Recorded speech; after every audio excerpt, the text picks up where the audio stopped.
Damas y caballeros, Librería El Caminante les saluda y les da la bienvenida a un nuevo evento de historia. El día de hoy tenemos la presentación del libro La Independencia Controlada, Guerra, Gobierno y Revolución en los Andes, del historiador Gustavo Montoya. Tenemos que informarle que por motivos de fuerza mayor, tiene unos inconvenientes de salud, el historiador Gustavo Montoya no nos va a poder acompañar. Pero en este evento también tenemos la presencia de diversos historiadores, como la doctora Elizabeth Hernández García, el historiador Juan San Martín y el doctor Francisco Quirós Chueca. En primer lugar, vamos a tener los comentarios de Elizabeth Hernández García. Ella es doctora en Historia por la Universidad de Navarra, España.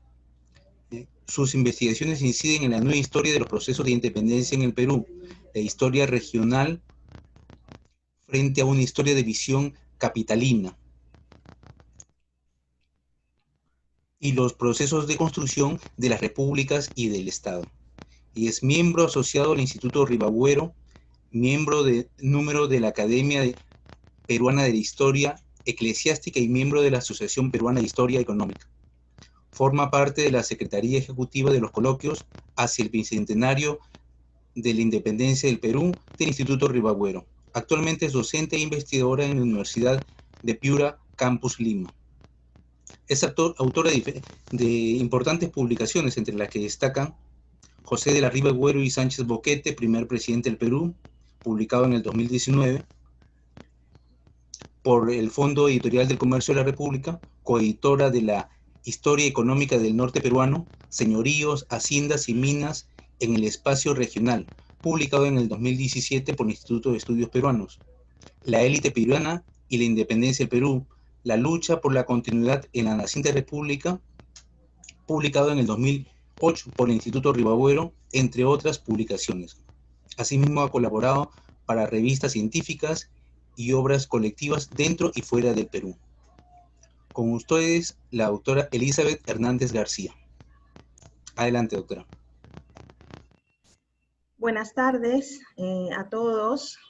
Gracias a los que están conectados, asistiendo a esta presentación. Quiero empezar agradeciendo la invitación a formar parte de esta mesa. Un gran abrazo virtual a Francisco Quirós, colega y amigo, ¿no? a Juan San Martín, a los organizadores y en especial una felicitación a Gustavo Montoya. Qué lástima que no pueda estar en esta mesa con nosotros, ya, pero espero que luego se pueda mirar, ¿no? el video. Felicitarle por este extraordinario aporte al debate historiográfico con la publicación de este libro, que pienso que en esencia se centra en un tema complicado y complejo, como es el de las mayorías sociales en la guerra de independencia, y más concretamente en los Andes centrales. Pienso que es un tema profundamente delicado, sobre todo por esquivo muchas veces en la documentación, como pasa para el caso del norte peruano, que es un área en la que también yo he trabajado. Pero le felicito por el entusiasmo, por la enorme cantidad de documentación con la que nos abre un nuevo panorama, ¿no? A través de este texto. El libro es un conjunto de 11 artículos, 9 publicados antes, ampliados y corregidos para esta ocasión, y 2 que constituyen una novedad en el conjunto. El título del libro, La Independencia Controlada, es una expresión pues acuñada por Carmen McEvoy en el artículo que escribió sobre Bernardo de Monteagudo. Es por parte de Gustavo ya la primera idea que pienso quiere transmitir desde el comienzo y que desarrolla en algunos de los artículos de esta compilación.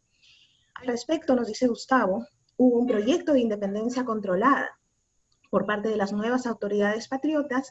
Existió un temor de que la plebe rural ingresara al conflicto independentista con nombre propio y desde sus propios intereses. Para evitar eso, este proyecto supuso intensas negociaciones entre los jefes del Ejército Unido Libertador y una parte de la élite social y económica limeña. En otras palabras, se tiene temor, ¿no?, a un desborde de las masas, temor que venía de antiguo. San Martín, nos dice Gustavo, venía de ser testigo en Chile del peligro que implicaban las acciones de montoneras y guerrillas patriotas que antes y después de la independencia chilena operaban con autonomía, poniendo en peligro la estabilidad política. Eso era precisamente de lo que querían huir los líderes independentistas. La negociación, por tanto, fue la política, mucho más en el espacio andino. La mayoría de artículos de este libro están relacionados con otro tema central, engarzado al concepto de independencia controlada, que es el comportamiento de las mayorías poblacionales de los Andes centrales en la Guerra de Independencia. Al respecto, me interesa mucho la utilización de conceptos como plebe rural indígena, plebe rural no indígena, que aclaran por un lado y complejizan por otro el estudio del momento. Otra expresión que me ha llamado la atención por novedosa en realidad para mí en este espacio es el de cultura política republicana plebeya. Creo que esta expresión resume toda una historia republicana a la que nos estamos asomando historiográficamente, no obstante algunos trabajos pioneros en este tema. Para Gustavo, el escenario de esta cultura política fueron los Andes centrales. Junto con estos conceptos y explicándolos está la relación entre la evocación que hizo esa masa indígena y no indígena de eventos del pasado, como pudieron ser los levantamientos de Huánuco y de Huamanga, y la construcción de una cultura política y de un lenguaje político con elevados niveles de autonomía. Está claro en el libro cómo ya desde 1819 se involucró en discursos que unían a Túpac Amaru II y a Matera, que cuando llegaron las fuerzas patriotas allí, ya existía un complejo entramado de ideas revolucionarias que estaban moviendo a las fuerzas locales. Destaca en el libro la Sierra Central como escenario medular del proceso de independencia. A esto se añade una consideración de gran peso político. Montoya afirma que la Sierra Central muy pronto se convirtió en un territorio donde coexistieron diferentes modalidades de soberanía, de tal manera que no hay que ver a la Sierra Central como un espacio homogéneamente realista por la presencia del virrey allí. Hay que verla como un lugar donde confluyeron tanto políticas liberales monárquicas, en virtud del trienio liberal, por ejemplo, como ideales patriotas, recuerdos de sublevaciones anteriores y aspiraciones autonomistas. Una de las conclusiones del libro es la afirmación de que estas mayorías poblacionales de la Sierra Central no eran actores marginales a la guerra, tampoco gente sin memoria. Al contrario, hay una actitud de recepción de ideas, de observación de los hechos y de movilización en consecuencia. Al respecto, quisiera hacer una acotación. Gustavo menciona que los niveles de autonomía a los que arribaron numerosos pueblos pueden ser explicados como parte de una estrategia de supervivencia, pero también de aprovechamiento de los niveles de acumulación teórica y de aprendizaje práctico que exhiben. Yo no sé si todos los ejemplos de presión indígena son consecuencia de un gran nivel de organización interna o del ejercicio de una soberanía local o de conocimientos políticos teóricos acumulados, como se sugiere en una parte del trabajo. Puede que sea un comportamiento, vamos a decir, lógico dentro de la mentalidad de un grupo indígena tributario. Y al respecto traigo también a colación una expresión del sacerdote Geri, trabajado por Gustavo en este libro, y que nos recuerda el peligro de las masas desde la perspectiva de las élites y autoridades en general. Dice este sacerdote, los indios habían confundido las promesas de la patria. Y en otro apartado afirma, el problema son los indios, sus acciones hacen odiosa la independencia. Creo que estas expresiones resumen a la perfección ese otro ángulo de unas masas con espíritu reivindicativo, lo que no quita ese aprendizaje político o esa cultura política que pudieron tener en estos años convulsos. Otro aspecto que me parece relevante en todo el conjunto de artículos es la idea de que las nuevas autoridades patriotas que se establecieron en la Sierra Central tenían que alcanzar legitimidad en medio de una plebe rural que se podía levantar al margen de ellas. De ahí que Gustavo nos haga reflexionar en una realidad, ¿no? Los pueblos se armaron conformando singulares montoneras que resultaron un factor perturbador tanto a patriotas como a realistas. Ligada a esta mirada está la consideración, por tanto, de una guerra civil no solo entre peruanos repartidos entre los bandos patriota y realista, sino a consecuencia de una profunda segmentación territorial entre los pueblos patriotas. Guerra civil que se refleja en los grandes conflictos y enfrentamientos entre la población civil, las partidas de guerrillas y las montoneras. El que comunidades patriotas no reciban con agrado, vamos a decir, a líderes patriotas como Carreño y Nina Vilca, da cuenta de que, no obstante el patriotismo, la fragmentación de la causa de la patria en los Andes centrales existía. Una cuestión aún abierta al debate de los expertos sobre la rebelión de Huánuco, nos dice Gustavo, yendo a otro punto, es el carácter constitutivo de la rebelión de 1812 y las expectativas que se pusieron en movimiento para definir si se fue separatista o no. Al respecto, me ha interesado mucho la relación entre Francisco Calero y las redes de contacto que llegaban hasta Lima, de entre las cuales destaca el fiscal del crimen de la Audiencia de Lima y defensor de indios, Miguel de Izaguirre. Este, por ejemplo, instruye a Calero sobre cómo continuar con la defensa de la plebe indígena implicada en la sublevación. Es más, se comprueba la existencia en la capital del virreinato de abogados dispuestos a defender y libertar a los sentenciados y a los presuntos responsables de la rebelión huanuqueña. De esta comprobación se infiere la cercanía ideológica entre los líderes del levantamiento y algunos actores de la capital. Da otra dimensión al levantamiento en Huánuco en medio de un contexto liberal de resistencia al absolutismo liderado por el virrey Abascal. El estudio de la rebelión de Huánuco que hace Gustavo, pienso, nos lleva de la mano a un par de consideraciones interesantes, ¿no? A un par más de consideraciones interesantes.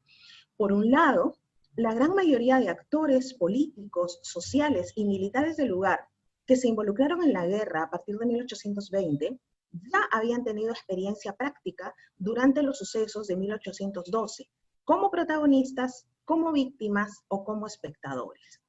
Esta experiencia es la que condiciona muchas de sus respuestas posteriores. Por otro lado, hay que volver a considerar la enorme importancia estratégica de la región de Huánuco en la campaña final por la independencia del Perú, puesto que los pueblos entre Huaraz y Huánuco fueron recorridos por más de 5.000 soldados patriotas repartidos en diferentes columnas, amén del elevado desembolso de víveres y recursos que estas fuerzas obtuvieron de este espacio concreto. Si de regiones hay que revalorar el estudio de la independencia hablamos, pues qué duda cabe que Puno, el sur andino, merece una mayor atención. Para Gustavo, la noticia del arribo de San Martín al Perú se propaló en el sur andino, despertando viejas expectativas anticoloniales, generando un estado de ánimo rebelde entre los sectores populares. Eso era peligroso para el Estado colonial, que abrigaba también una memoria de acciones revolucionarias en el lugar desde 1780, ¿no? Para algunos funcionarios del sur andino, la plebe indígena del sur, ¿no?, de este espacio, tenía una tradición rebelde e inclusive había logrado consolidar redes de comunicación y de sociabilidad política relativamente autónomas. Junto con estas consideraciones, interesa mucho el ángulo continental que añade el autor como una de sus conclusiones, y es el hecho de que la expedición de Andrés de Santa Cruz al sur andino fue percibido como una amenaza tanto por Chile como por Buenos Aires, sobre todo por intereses económicos de recuperar el espacio alto peruano. Es más, analiza Gustavo, estos temores explicarían los bloqueos de ayuda de tales gobiernos al ejército de Santa Cruz.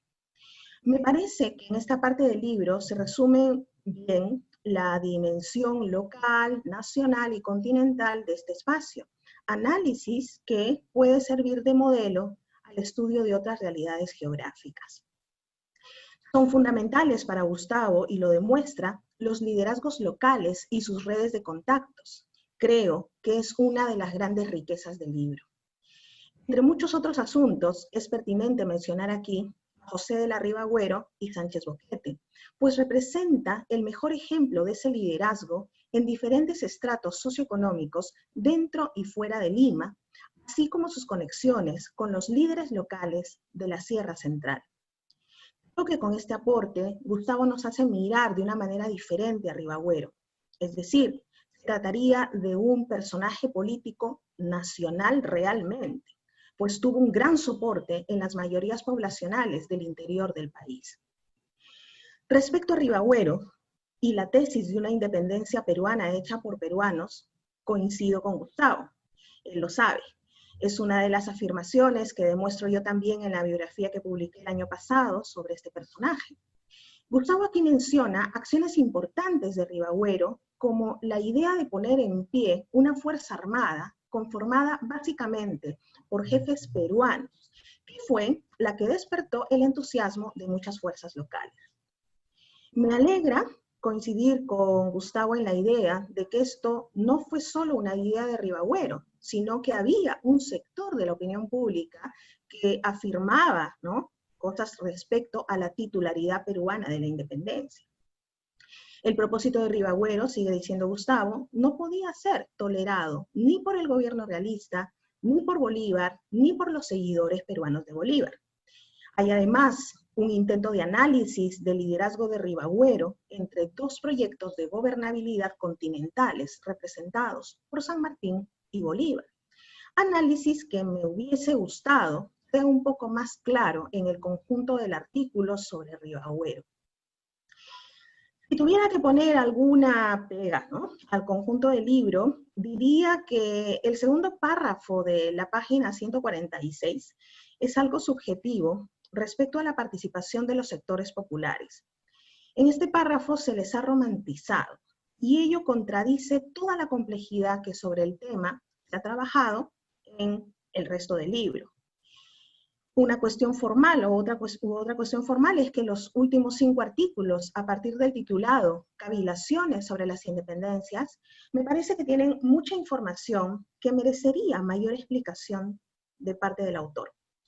Estamos de acuerdo que se trata de ensayos. No obstante, y esto es una cuestión ya de gusto personal, hubiese sido deseable un análisis más detallado de lo que se está afirmando con contundencia. También es una cuestión de proporción en relación con todo el libro, pues estos artículos contrastan con los numéricamente extensos artículos precedentes. No obstante, estas cuestiones no restan calidad en absoluto al texto. Y ya voy cerrando, diciendo que este libro pienso que demuestra lo que en su momento anunciaba Francisco Quirós acerca de que la separación política del Perú no fue un proceso de independencia, sino un conjunto de movimientos paralelos de independencia. Espero estar parafraseándote bien, Francisco. Esto se complementa con lo que afirmaba hace poco Carmen McEvoy, decir que las respuestas a la expedición libertadora del sur fueron tan distintas como distintos fueron las historias regionales, a lo que se puede añadir como distintos eran sus recuerdos y sus memorias.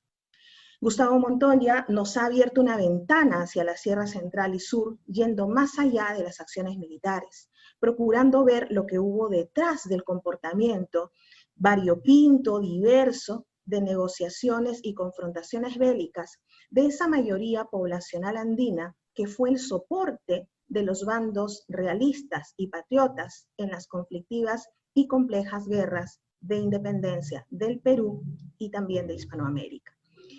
Muchas gracias y reiterar las felicitaciones a Gustavo. Muchas gracias por su participación, a la doctora Elizabeth Hernández.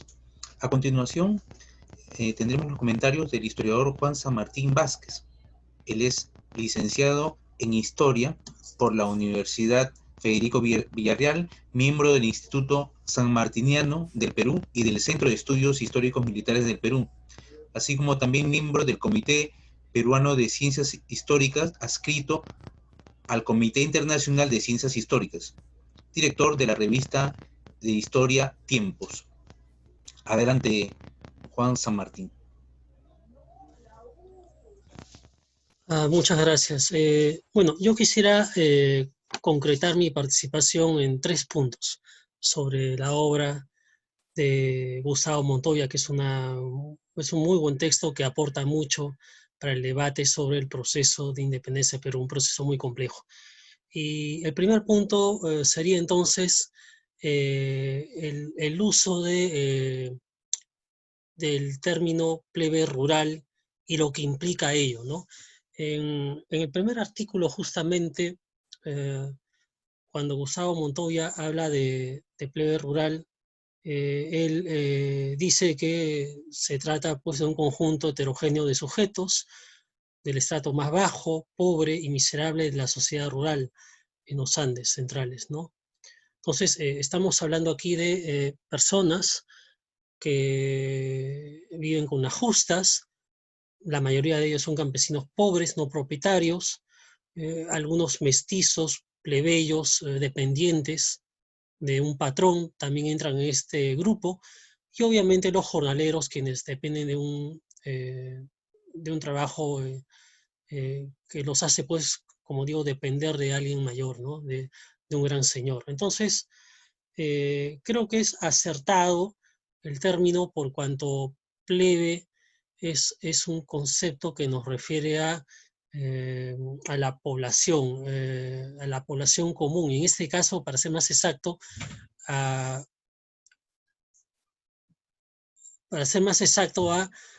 los sectores bajos de la sociedad andina, ¿no? Este grupo, como bien menciona Gustavo Montoya, podía actuar en forma pasiva o activa apoyando o a patriotas, ¿no? O a realistas, ¿no? Ellos veían la manera de actuar de acuerdo a sus intereses particulares, ¿no? A muchos de ellos se les había prometido, por ejemplo, ¿no? En el caso de los siervos o de los indígenas, el tener mayores derechos, ¿no? Tener una tierra en propiedad, en fin. El asunto es de que debido a la coyuntura militar y al proceso político que había, era muy inestable la situación en el Perú de esa época, los indígenas apoyaban, como dije, a uno o a otro bando, ¿no? Ahora, también sobre este punto de la plebe rural, Gustavo Montoya dice de que cometían excesos, ¿no? Cometían excesos que podían, digamos, de alguna manera alterar el orden social y el orden político de la zona andina central, ¿no? Y menciona, por ejemplo, Gustavo, en las primeras páginas del primer artículo, cuando habla de este tipo de movidas que hacían los pobladores en el Valle del Mantaro, acerca justamente de las acciones violentas, ¿no? Era como una masa incontrolable, ¿no? Este grupo que me refiero, la plebe rural, ¿no? ¿Qué dice, por ejemplo, Gustavo Montoya aquí en la página 23 del libro, ¿no? Él menciona los sucesos ocurridos en el pueblo de Ricrán, en la Hacienda Maco, cerca de Tarma, ¿no? Luego del triunfo del ejército patriota dirigido por Álvarez de Arenales en Cerro de Pasco, pocos días después sucede este tipo de hechos, ¿no? Violentos, ¿no? En los cuales un grupo de indígenas dirigidos por su alcalde de Indios, asalta y toma digamos, el pueblo de Ricrán y hace desmanes, ¿no? Saqueos, violencia, ¿no? Y claro, obviamente esto provoca la reacción del que era en ese momento el jefe militar establecido en esta zona, que era Francisco de Paula Otero, uno de los generales o lugartenientes de San Martín ahí, que actuaba con Arenales, ¿no? ¿Qué nos dice esto Gustavo Montoya, no? Paula de Otero fue informado de los excesos cometidos por los indígenas en Ricrán bajo la dirección de sus alcaldes y comisionó al recientemente nombrado oficial de la patria, Esteban Espinosa, para que averiguara prolijamente, haciendo comparecer a este fin a los alcaldes de aquel pueblo, sobre los graves agravios inferidos al oficial recurrente. Se refiere a la autoridad patriota del pueblo de Ricrán. El propósito era muy claro: se imponga, esto lo cita Montoya, se imponga a los principales autores de tan criminales excesos la pena correspondiente al desagravio del damnificado y a la vindicta pública, hoy más atendible que nunca, por cuanto el radical fundamento del sagrado sistema de nuestra independencia es la seguridad de las personas y bienes del hombre libre, y no su depresión y agravio como erradamente se cree por el vulgo, ¿no? Entonces, acá hay un imperativo bastante claro, ¿no? Se tiene que establecer un orden político, evitar las alteraciones sociales, porque eso pondría en un nivel digamos, de mucho riesgo el avance del ejército patriota, ¿no? Porque si los pobladores se subvierten y no obedecen de alguna manera las directivas de los lugartenientes de Arenales, de San Martín ahí, entonces podría suceder una serie de rebeliones sociales, ¿no? Entonces vean ustedes, es importante lo que dice Gustavo Montoya sobre este punto, ¿no? Gustavo Montoya también se refiere que dentro de este grupo está la plebe rural no indígena, y él se refiere a este término, a los mestizos, ¿no? O sea, engloba a los mestizos, a las castas y a los esclavos. Bueno, obviamente no son indígenas, pero viven en esta zona de los Andes centrales, ¿no? Esta gente se enlista en las montoneras y en las guerrillas y de alguna manera actúan más libremente en una zona más amplia y, como habíamos dicho anteriormente también, o apoyan al ejército patriota, ¿no? De Francisco Pablo Otero, o apoyan al ejército realista, ¿no? Ellos se mueven de acuerdo a su tiempo disponible. Muchos de ellos son agricultores, y entonces tienen que ver ellos de que no tengan una ocupación agraria, ven el calendario agrícola y se siguen a ciertas fechas para poder estar libres y participar en las guerras de independencia, ¿no? Algunos ven también la posibilidad de ocupar tierras o de generar un empleo temporal al sumarse a los ejércitos regulares como auxiliares, ¿no? Entonces es importante también tener en cuenta esto que dice Montoya en su libro. Un segundo punto que yo quería tratar también sobre el libro de Gustavo Montoya es el uso de algunos términos como el de fuerzas de ocupación, ¿no? Me sorprende bastante el uso de estos términos, ¿no? Porque cuando uno habla de fuerzas de ocupación, mayormente piensa un poco en lo que ocurrió en la Guerra del Pacífico, ¿no? Como tropas del extranjero, en este caso chilenas, ocupan el Perú y establecen, ¿no? Una serie de condiciones y cupos para sostener su ejército, ¿no?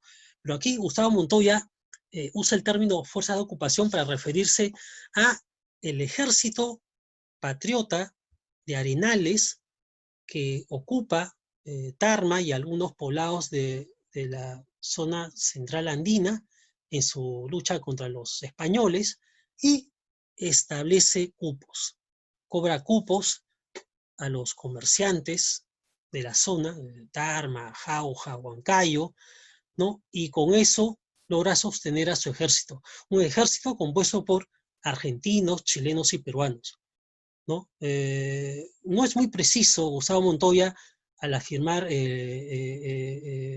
si la fuerza de ocupación vienen por ese asunto de imponer cupos, o más bien por referirse a un ejército multinacional que ocupa territorio peruano, ¿no? Pero en todo caso, para él es claro que las fuerzas de Arenales eran una fuerza de ocupación, ¿no? Porque imponía cupos para sostener su ejército, ¿no? En un territorio que era muy difícil, ¿no? Con quebradas, valles altoandinos, ¿no? Y entonces esto, claro, uno piensa, bueno, la necesidad de cobrar cupos era evidente, ¿no? Cómo se iban a sostener los soldados, cómo iban a comprar alimentos, ¿no? Cómo iban a marchar de un lado a otro sin tener un recurso económico, ¿no? Entonces es importante tener en cuenta el término que usa Gustavo Montoya, ¿no? Y otro término que también usa Gustavo Montoya, ¿no? Es el de guerra civil, ¿no? Y para ser más exacto, me voy a ir a la página 73 del libro, ¿no? ¿Qué dice Gustavo Montoya, ¿no?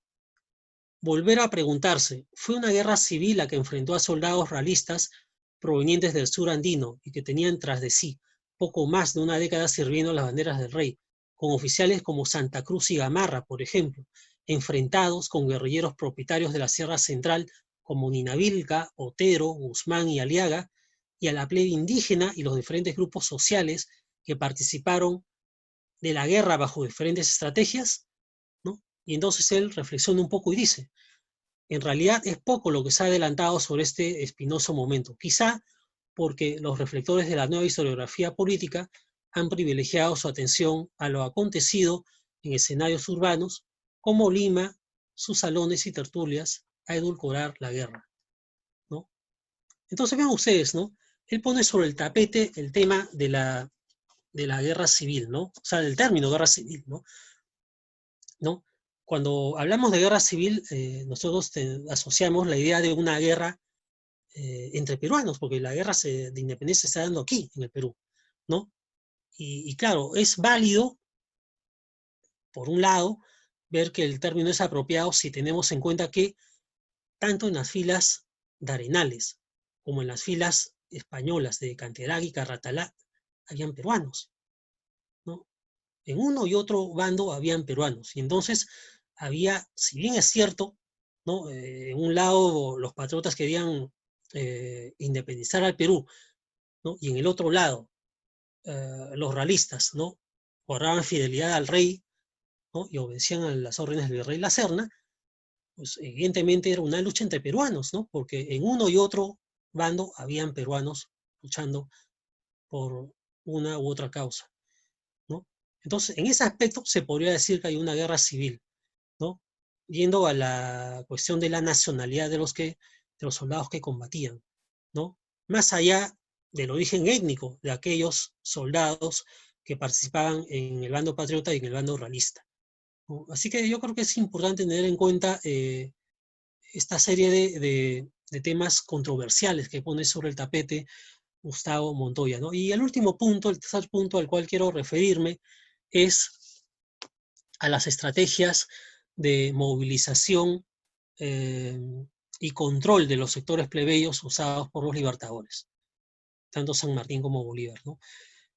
Hay más estudios sobre lo hecho por San Martín, ¿no? En cuanto a las directivas que dio, ¿no? Tanto a Vidal como a Paulo Otero, a Rudecindo Alvarado, que eran sus lugartenientes, ¿no? Y que ellos, ¿no? Sobre todo Vidal, ¿no? Hay ya estudios recientes hechos sobre Vidal como aquel que capacitaba y formaba guerrillas que eran como pequeños grupos armados auxiliares del ejército regular de San Martín, ¿no? En el norte de Lima, ¿no? Entonces es importante tener en cuenta que San Martín trae la idea militar ya ganada por la experiencia que tuvo en el Río de la Plata y en Chile, de tratar de usar a la población como un soporte, como un apoyo a su tropa regular en su lucha contra el ejército realista, ¿no? Y para ello utiliza a gente de confianza como Francisco Vidal, como Rudecindo Alvarado, ¿no? Y como algunos otros personajes para que entrene y capacite a los pobladores, ¿no? De Retes y de otras partes del norte de Lima, por ejemplo, para que puedan ellos formar grupos armados que molesten y entorpezcan al enemigo, ¿no? Que los obliguen a retirarse o a arder, ¿no? ¿No? Y a este grupo armado llamamos guerrillas, ¿no? Compuesta, bueno, en el caso de la costa, compuesta por mestizos y gente que vivía pues en la zona de costa, ¿no? Algo similar ocurrió en la zona altoandina, ¿no? ¿No? Con las guerrillas de Aldao y otros más, ¿no?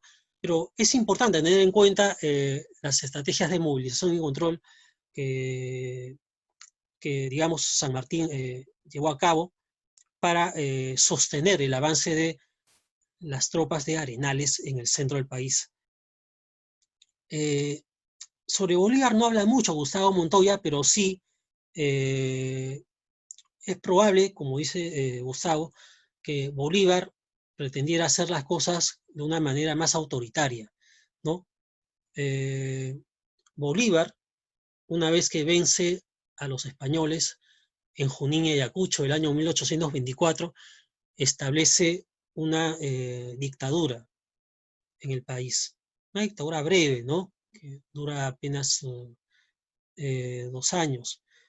Acá el asunto es de que pienso yo que para Bolívar era más fácil implantar una dictadura en el Perú, no solo con fines personales de tomar control del país, sino también para evitar la activación de las autonomías regionales que cita Montoya en su libro, ¿no?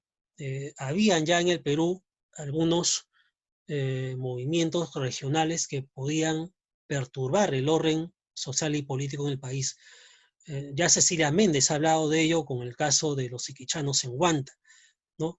Entonces, vean ustedes, es importante tener en cuenta que Bolívar actúa pensando en un todo, ¿no? En mantener una estabilidad política en base a un gobierno autoritario, una dictadura que no admite ningún movimiento regional de, digamos, de oposición a su gobierno, ¿no? Y en el caso de la lucha contra los españoles, Bolívar fue mucho más incisivo y fue mucho más claro al presentar combate frente a frente, ¿no? A diferencia de San Martín, ¿no? Bolívar presenta batalla, ¿no? Tanto en Junín como en Ayacucho a las tropas del virrey La Serna y logra vencerlas, ¿no? Así que creo que el libro de Gustavo Montoya es un buen aporte para el conocimiento histórico del proceso de la independencia de Perú, ¿no? Se suma a otros libros recientes que se han publicado hace pocos meses, ¿no? El libro de Natalia Sobrevilla, por ejemplo, sobre la iniciación de la República, ¿no? Y otros textos como el de Elizabeth Hernández y otros más, que nos hablan de este difícil y complejo proceso de la independencia peruana. Muchas gracias. Muchas gracias por su participación al historiador Juan San Martín. A continuación tenemos al historiador Francisco Quiroz Chueca. Él es nacido en el Callao, magíster en Historia Económica por la Universidad Nacional Mayor de San Marcos, magíster en Historia por la Pontificia Universidad Católica del Perú, doctor en Ciencias Sociales, especialidad en Historia por la Universidad Nacional Mayor de San Marcos también. Tiene un PhD en programa de Historia del Centro de Graduados de la Universidad de la Ciudad de Nueva York. Tiene una amplia experiencia en el campo de la docencia en universidades tanto del Perú como en el extranjero.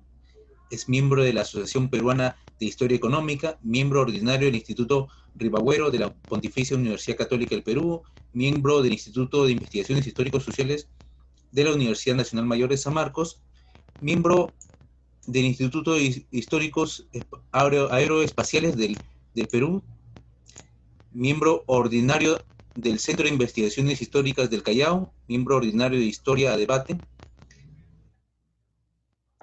de la Universidad de Santiago de Compostela en España. Bueno, entre sus libros, su producción es muy amplia, tiene Haciendas en el Mundo Andino, siglo XVI al siglo XX, Las Imágenes del Callao Antiguo, De la Patria a la Nación, historiografía peruana desde Garcilaso hasta la era del Guano, Historia del Callao de Puerto de Lima a Provincia Constitucional. Ha tenido becas de estudios e investigación tanto en el Perú, Rusia, España, Estados Unidos, así como premio de diferentes instituciones peruanas. A continuación, entonces, le damos la palabra al historiador Francisco Quiroz Chueca. Adelante.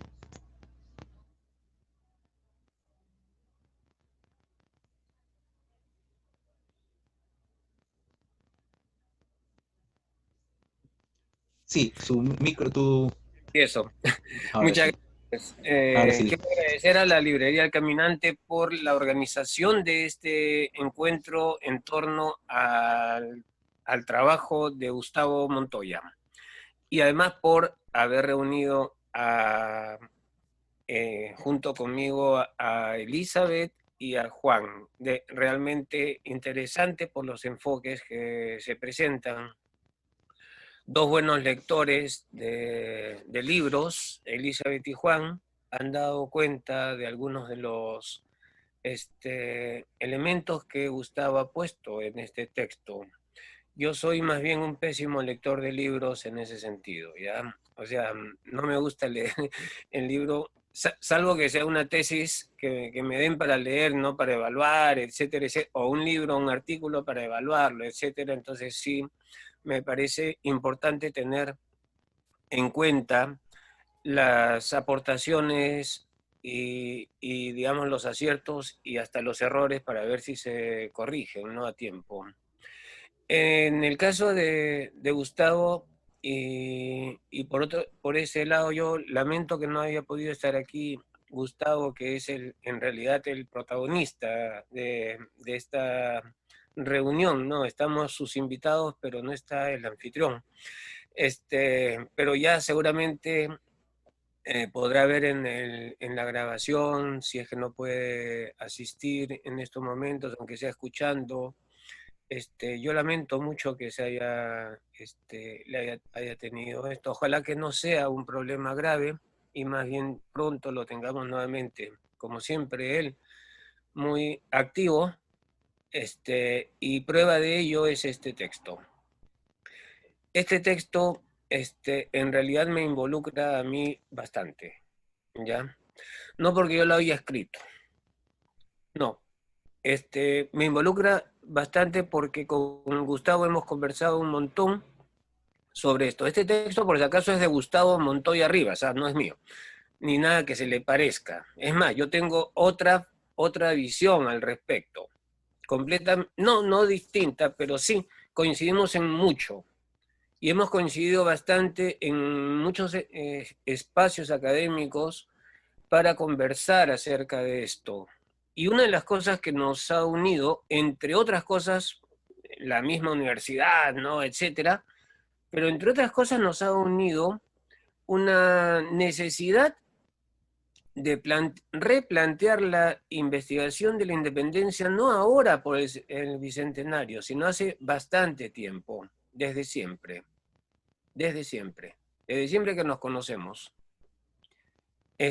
Porque yo vengo trabajando este tema desde el año 1990, más o menos, cuando trabajamos para una historia de Huarochirí. Y ahí me tocó ver Huarochirí en la independencia, y entonces me introduje mucho más en un tema bastante caro para mi familia, ¿no? Ahora Gustavo Vergara Arias, mi suegro, escribió un texto sobre las guerrillas, los montoneros y guerrillas en la etapa, le llama, de la emancipación. También emancipación, le llama. Y esto es otro de los temas, que es un texto que yo leí bastante antes de conocer a su hija, la que es mi esposa actualmente, ¿no? Bueno, siempre, no solo actualmente. Y les digo esto porque ya con el trabajo de Huarochirí, analizo la documentación disponible y entonces encuentro bastantes cosas interesantísimas. Es ahí donde yo califico primeramente y todo esto lo vamos a discutir siempre con Gustavo, por si acaso. Por eso es que lo menciono en la presentación del texto de Gustavo. Para empezar, lo primero que me llamó la atención, y lo discutí con mi suegro mientras estuvo vivo, por supuesto, es este entrampamiento que tiene la historiografía para no poder definir qué cosa es montoneras y guerrillas. Y todo el mundo las pone como sinónimos. Inclusive, Juancito, acabas de mencionar unas montoneras y guerrillas como si fuesen igual, es decir, como inventario nada más, ¿no? No es crítica, es comentario, nada más, Juan, ¿ya?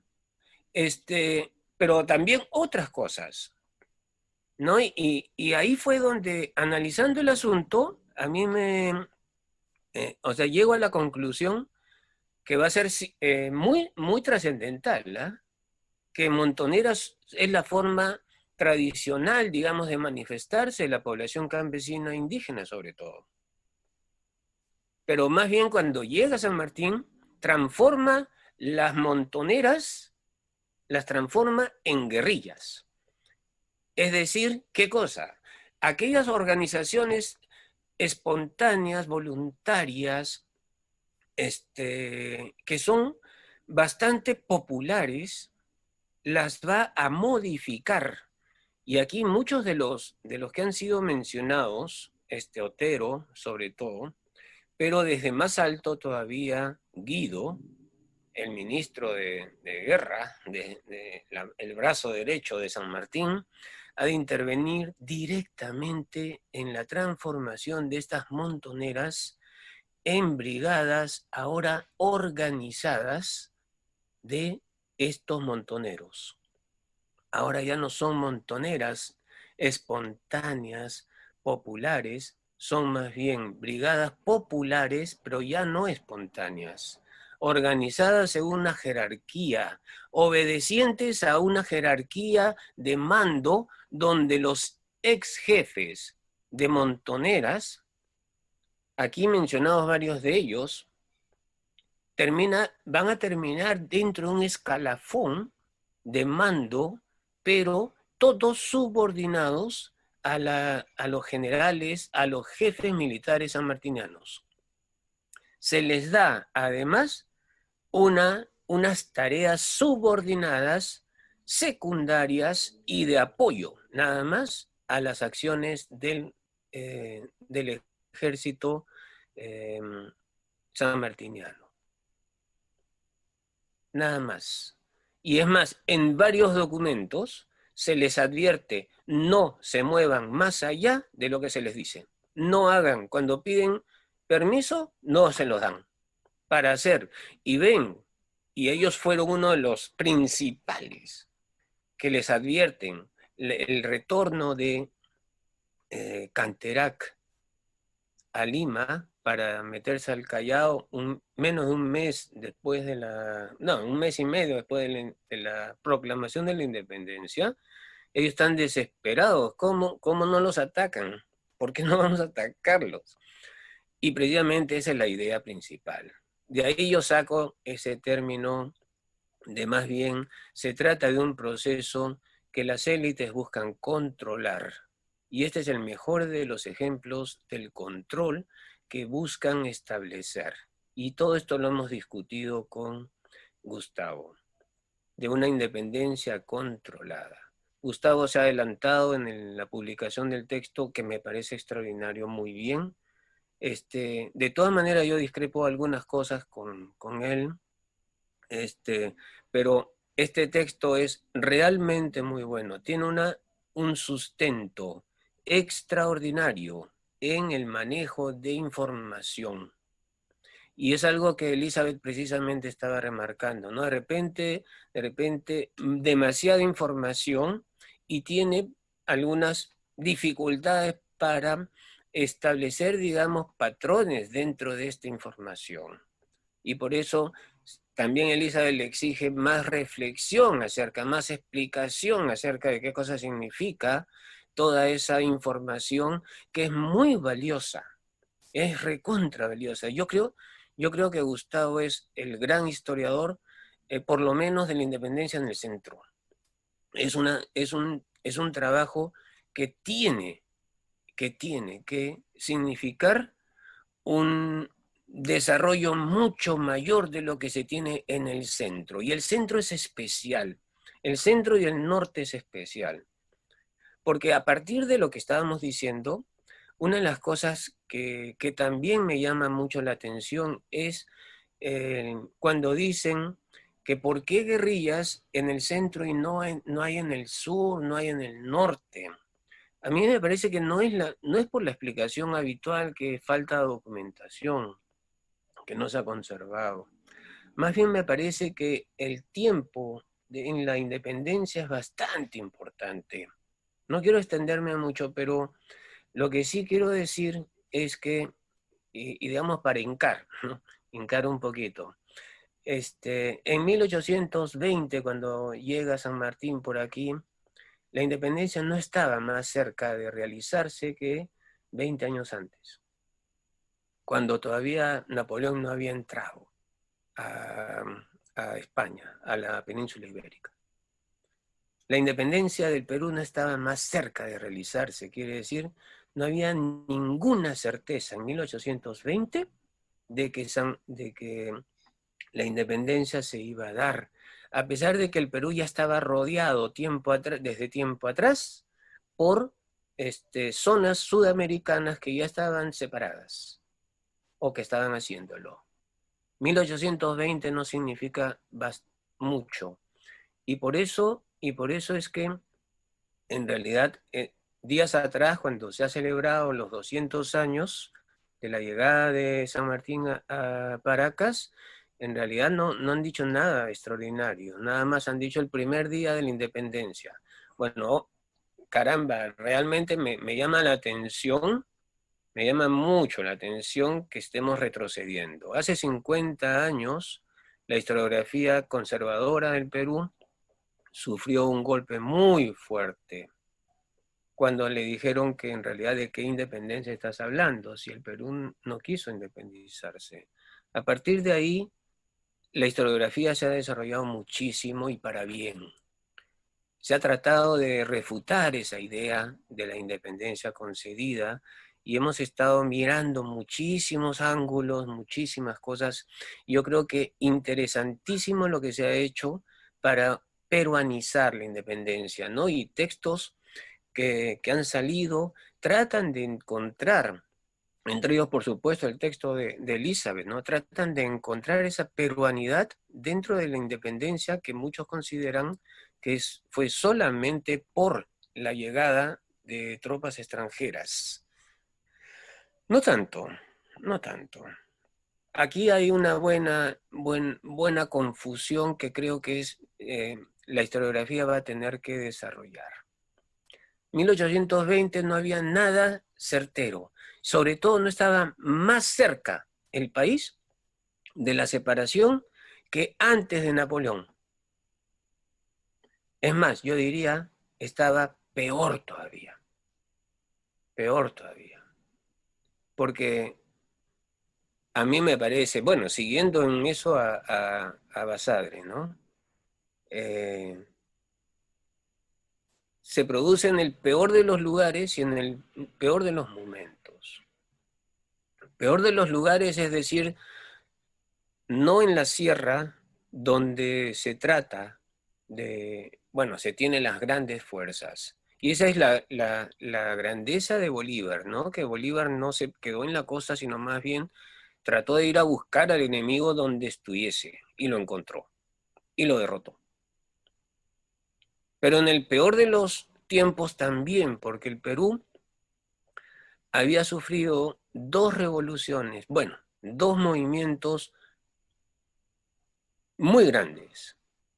Uno en el año 1780 y otro en el año 1814. Aparte de otros, pero los dos generan ese pánico. Pánico no solamente en las élites, pánico en todos los estratos, pero sobre todo en el sur. El centro y el norte, que no habían participado de estos movimientos, más bien tienen la posibilidad de manifestarse, y lo hacen. Por eso no es casualidad que el virrey se vaya al sur y el sur termina siendo hasta el final más bien prorrealista.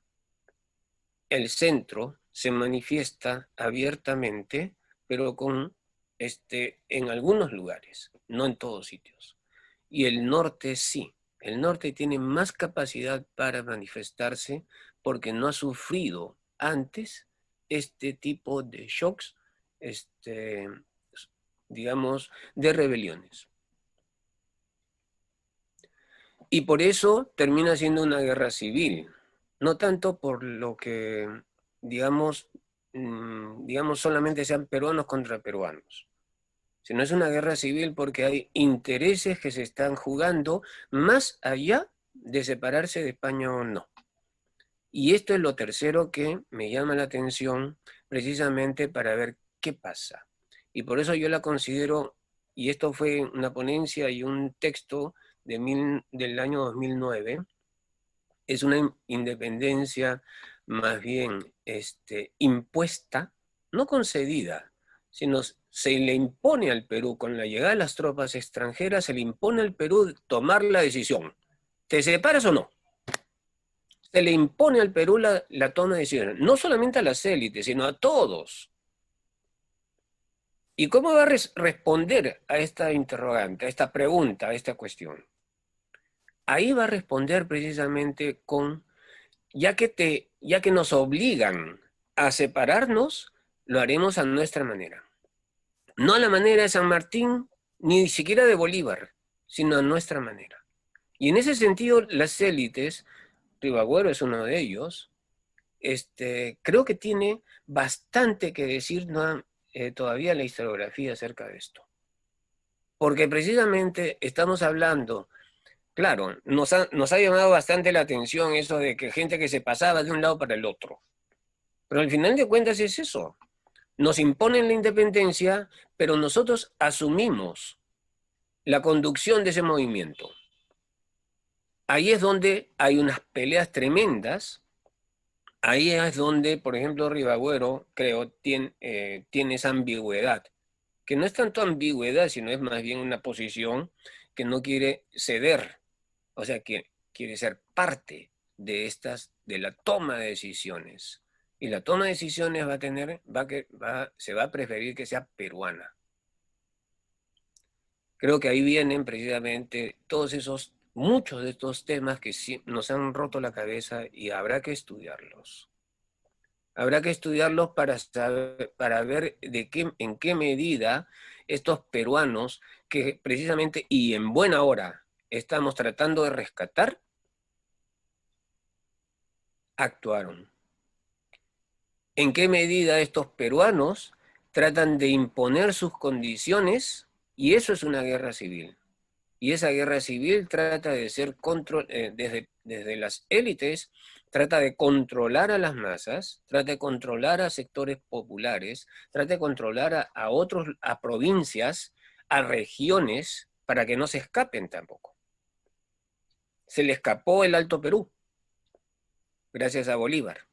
Se le escapó Guayaquil, gracias también a Bolívar. Pero la élite peruana trata de controlar este fenómeno que ya está en marcha y no digamos es irreversible, pero sí está en marcha. 1824, el Perú no estaba más cerca de la separación que 4 años antes o 20 años antes. Definitivamente no. No había nada dicho. Eso es una guerra civil. ¿Por qué? Porque no se trata solamente de estar peleando con los españoles, sino se trata de estar estableciendo resultados de qué cosa es lo que va a pasar al día siguiente de vencer a los españoles. ¿Qué cosa es lo que va a haber? Y eso es precisamente, creo, uno de los temas más importantes. Hasta ahora no hemos resuelto qué pasó en Ayacucho. ¿Qué pasó con esa capitulación tan, digamos, tan favorable al vencido? Y yo creo que va por ahí. Es decir, tratar de no cambiar las cosas tan radicalmente, sino más bien aprovechar. Porque no se trataba solamente de una lucha por una separación, sino se trataba de una lucha por mantener, digamos, un control del país. A eso se refiere mi concepto de control. Gustavo Montoya tiene otros elementos aquí. A él más le ha interesado precisamente ver qué cosa es lo que pasa en el mundo rural específicamente. Yo creo que mi enfoque es un poquito más amplio, incluye y partió del mismo lugar. Creo que el texto de Gustavo Montoya tiene que ser uno de los pilares de la discusión ahora, en este bicentenario. Y por eso vuelvo a felicitar a la librería, vuelvo a felicitar a Gustavo Montoya por habernos entregado este avance tan bueno realmente, tan importante, y yo creo que los historiadores tenemos que meternos en esos temas, no solamente pensar en discutir si era monarquía o era república, eso es accesorio en realidad en este caso. ¿Por qué? Porque lo más importante no era si era república o monarquía. Lo más importante era si iba a ser una república o una monarquía, pero bajo el control de las élites. Y la población está tratando de hacer algo, y por eso es que encontramos como diversos pueblos están buscando, digamos, imponerse. Y por eso es que después de la independencia ha de haber mucha gente que se lamenta, y por eso lo que estoy trabajando en estos momentos con un equipo es el trabajo de Cortegana, ¿no? Que también he escuchado que la Comisión Bicentenario quiere hacer algo sobre esto. Bueno, nosotros con menos medios, pero estamos sacando previamente a Cortegana, Juan Basilio Cortegana Vergara, un celendino, que llega a ser coronel del ejército y que 20 años después de la independencia escribe un texto de historia del Perú que permaneció inédito hasta ahora, en la Biblioteca Nacional está, y que es extraordinario, no solamente porque muestra la participación peruana en la independencia, porque él habla acerca de sus compañeros de armas, que son peruanos, que son relegados en las acciones de armas, y odia a todos aquellos que elogian al colombiano o al chileno, al argentino, y al peruano lo tienen como auxiliar. Pero lo principal de él es que es una desilusión. O sea, él muestra una desilusión. Para esto peleamos. 20 años después de la independencia, ¿qué cosa ha cambiado? Ahí Cortegana es extraordinario. Bueno, con eso quería terminar. Nuevamente, felicitaciones a la librería, felicitaciones a Gustavo Montoya, y muy agradecido por haber compartido con Juan y con Elizabeth esta mesa. Gracias. Gracias, en primer lugar, al historiador Gustavo Montoya por entregarnos esta producción muy, muy interesante, en la cual nos va a permitir revisar y reflexionar todo nuestro proceso de la independencia. También un agradecimiento especial a los comentaristas invitados, tanto a Elizabeth Hernández, Juan San Martín y Francisco Quirós, por su análisis referente a la obra La independencia controlada, guerra, gobierno y revolución en los Andes. Este libro, este importante libro, lo pueden conseguir en la librería El Caminante. Ustedes ya tienen la página web libreriaelcaminante.com o en nuestras redes sociales de Facebook.